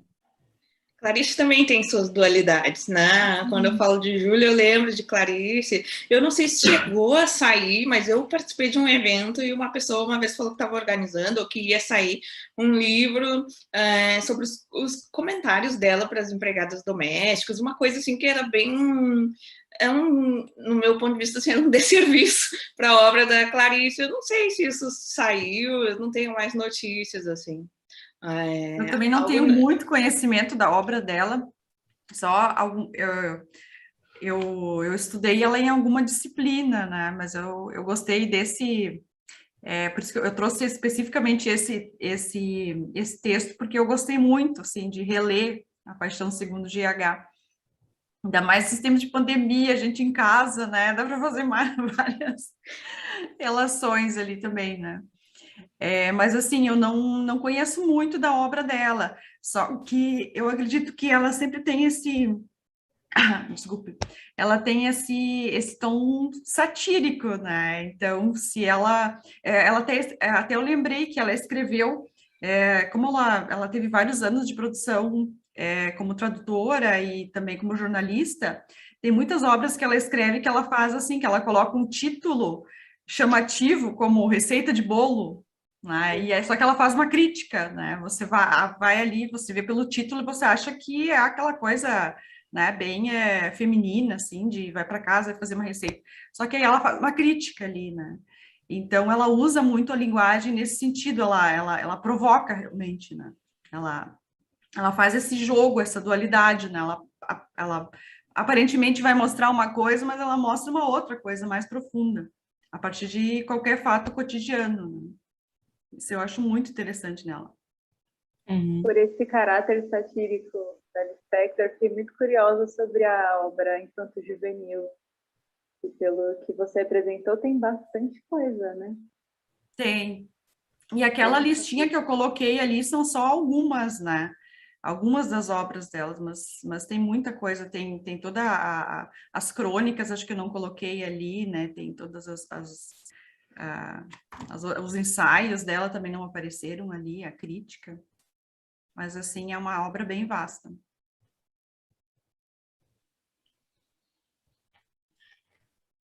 E o nome dela é Chaya, né? Achei legal. Sim, é que ela tem um nome judeu, né? Uhum. E aí quando ela vem para o Brasil, eles também fugiram da perseguição nazista, né? Então, uma das coisas que fizeram foi trocar o nome. Uhum. Clarice... perdão, professora. Não, pode falar. Não, eu ia comentar que a Clarice também escreveu algumas colunas, né? Quando ela se separou do Gurgel e veio para cá, né? Tem que sustentar os filhos, e ela escreveu algumas colunas para os jornais, Correio Feminino, Correio para as Mulheres. São colunas, assim, com verdadeiras receitas para o dia a dia, né?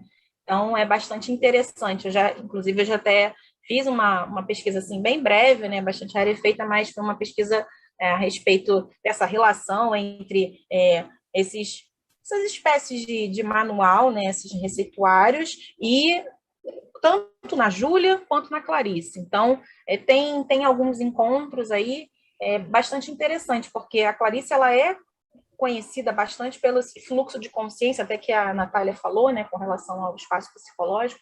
E aí, quando a gente lê alguma coisa da Clarice nesse sentido, como ser bonita, né, tem umas coisas assim, então é bastante interessante a gente perceber como que era uma escritora assim, multifacetada, né, assim, a proposta que como ela é uma escritora, assim, como uma profissional escritora, né, então o que fosse oferecido a ela, dentro das possibilidades, ela atenderia. Isso é bastante interessante, a Clarice. Também eu sou uma curiosa, não sou estudiosa, não, curiosa. Ela aproveitava o espaço que ela percebia na sociedade para a mulher, né? Ela aproveitava aqueles espaços, né? O espaço doméstico, por exemplo, e só que ela fazia uma subversão, né? Então, ao invés de colocar aquelas coisas que os homens da época esperavam que iam aparecer no texto dela, ela fazia uma subversão e fazia as mulheres pensarem em outras possibilidades, né? Então, acho que ela soube fazer isso muito bem, ela soube se apropriar desse universo que era para ser, né? Por exemplo, ali, o universo da casa, o apartamento, o universo doméstico, né? E a Paixão Segundo GH. Tudo acontece, o romance todo acontece no momento que ela está tomando café da manhã e ela levanta da mesa e vai até o quarto da empregada. E o romance todo é isso, né? Então, a ação que acontece ela vai para o quarto da empregada e ela enxerga uma barata. Só que ela faz toda uma reflexão sobre isso, né? Ela vai lá para a pré-história ela vê o desenho que a empregada tinha feito na parede e ela faz toda uma reflexão sobre o papel da mulher e de como ela é vista como um homem pela empregada, do ponto de vista dela, e ela vai colocando em paralelo, né, o que é a representação do masculino, a representação do feminino, a representação da barata.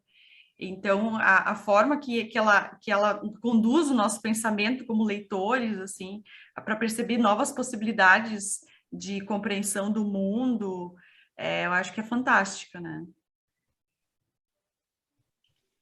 Ela foi uma das poucas nossas escritoras que alcançaram um reconhecimento internacional, né?